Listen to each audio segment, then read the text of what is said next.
এই মিমো, আজ দুদিন ধরে তোর কোনো পাত্তাই নেই। কোথায় থাকিস বলতো? তোর সাথে একটা দরকারি কথা আছে। এই মিমো, জানিস কিছুদিন ধরে একটা রং নাম্বারে আমাকে ভীষণ বিরক্ত করছে। আমি এত বলছি যে আমাকে ফোন করবেন না, তবুও ফোন করছে। এদিকে সামনেই আমার এক্সাম, আর তাছাড়া ছেলেটা নাকি সুন্দরও না, আর বেকার। অমন ছেলের সাথে কথা বলার কোনো ইন্টারেস্ট আমার নেই। তুই তো জানিস আমার সুন্দর আর ফর্সা ছেলে পছন্দ। তুই একটু ম্যানেজ কর না। আরে আমি কিভাবে ম্যানেজ করব? মা দেখলে আমাকে ভীষণ বকবে। তাছাড়া তুই তো জানিস আমি শুভকে। মিমো, তুই আবার শুভর কথা বলছিস, যে কিনা 10 বছর আগে তোকে কিছু না বলে অস্ট্রেলিয়াতে চলে গেছে, আর তুই এখনো ওর কথা চিন্তা করিস? তুই বাদ দে ওর কথা।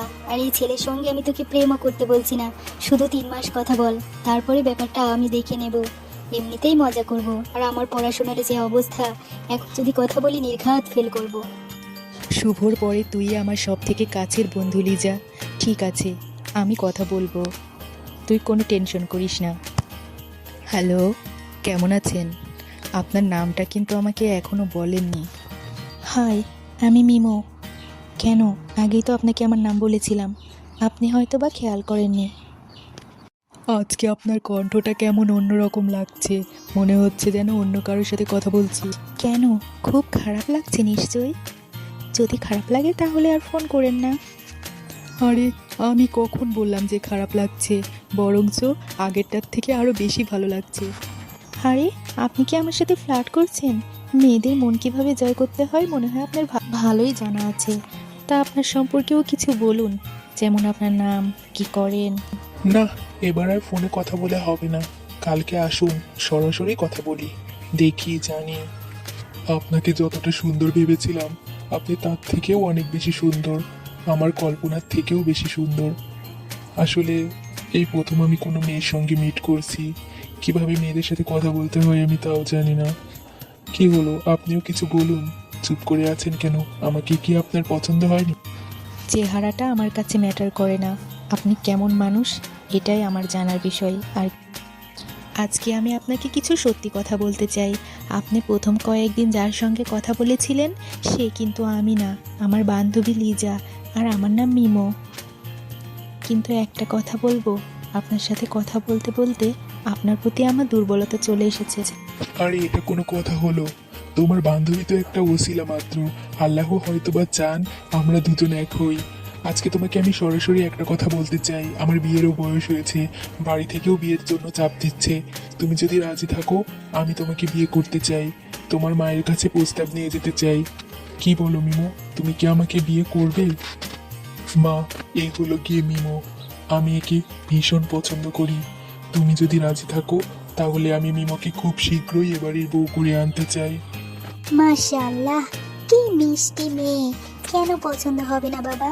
আমার খুব পছন্দ হয়েছে। তাছাড়া তোমার খুশি তো আমার খুশি। আমি কালকেই যাব মিমোর মায়ের সঙ্গে কথা বলতে। কথাবার্তা বলে তারপরে তোমাদের বিয়ের দিন তারিখ ঠিক করব। বিন, আপনাদের মেয়ে মিমোকে আমার ভীষণ পছন্দ। আর আপনারা যদি রাজি থাকেন, তাহলে খুব শীঘ্রই আমি ওদের বিয়ের ব্যবস্থা করতে চাই। কি যে বলেন বিন, আয়ানকে তো আমার খুবই পছন্দ। তাছাড়া ছেলে ভালো রোজগারও করে। আমাদেরও এই বিয়েতে কোনো আপত্তি নেই। আপনারা যখন খুশি আপনাদের বৌমাকে নিয়ে যেতে পারেন। আচ্ছা মিমো, আজ আমাদের বিয়ে হলো, তারপরেও তুমি এমন মনমরা কেন? তোমার তো আজকে অনেক খুশি হওয়ার কথা, কারণ তুমি তোমার ভালোবাসার মানুষকে পেয়েছো। কি হয়েছে তোমার বলো তো? নাকি অন্য কোনো ব্যাপার? আমাকে খুলে বলো, আমার খুব টেনশন হচ্ছে। আরে আয়ান, কি যে বলো না তুমি, তোমাকে পেয়ে আমি অনেক সুখী। প্রতিটা মেয়েই তোমার মতো একজন স্বামী চায়। রূপে গুণে সব দিক থেকে তুমি একদম পারফেক্ট। তোমাকে অপছন্দ করার কি কোনো কারণ আছে? আমি শুধু ভাবছি আমি কি মনোযোগ দিয়ে সংসারটা করতে পারবো কি না, এটাই। আর নতুন সংসার তো একটু নার্ভাস লাগছে, তাছাড়া কিছু না। বান্ধবী, কতদিন পরে দেখা হলো আমাদের। আরে মিমো, সবটা শুনে তো আমি ভীষণ খুশি হয়ে গেছি। তোকে দেখে যে আমার কি ভালো লাগছে, তোকে কি সুন্দর দেখাচ্ছে। আসলে তোকে সারপ্রাইজ দেবো বলে আগের থেকে আমি তোকে কিছু জানাইনি। সরি বান্ধবী, আসলে সব কিছু এত তাড়াহুড়ো করে হয়ে গেল, তোকে জানাতেই পারলাম না। তাছাড়া তোর ফোনও বন্ধ, আমি কিভাবেই তোকে জানাতাম। সব কিছু কেমন স্বপ্নের মতো লাগছে জানিস। আসলে কী যে হয়ে গেল বুঝতেই পারলাম না। এই দেখো, এটাই আমার সেই বান্ধবী লিজা, যার সঙ্গে তুমি প্রথমে কথা বলেছিলে। দেখো, এটাই তোমার একমাত্র শালী, কারণ লিজা ছাড়া আমার আর কোনো বান্ধবী নেই। হাই লিজা, কেমন আছো? তোমাকে অনেক ধন্যবাদ। তুমি যদি তোমার বান্ধবীর কাছে আমার নাম্বারটা না দিতে, তাহলে ওর সঙ্গে আমার পরিচয় বিয়ে কিছুই হতো না। আসলে মিমো অনেক ভালো একটা মেয়ে, অনেক সহজ সরল, আর আমি ওকে অনেক ভালোবাসি। কিন্তু দুলা ভাই, আপনি যদি আপনার মিথ্যা পরিচয় না দিতেন আমার কাছে, তাহলে কিন্তু আজকে আপনার বউ আমি হতাম। না না, মজা করলাম। আপনি যে আপনার ফেক পরিচয় দিয়েছিলেন, এটা মোটেও ঠিক নয়।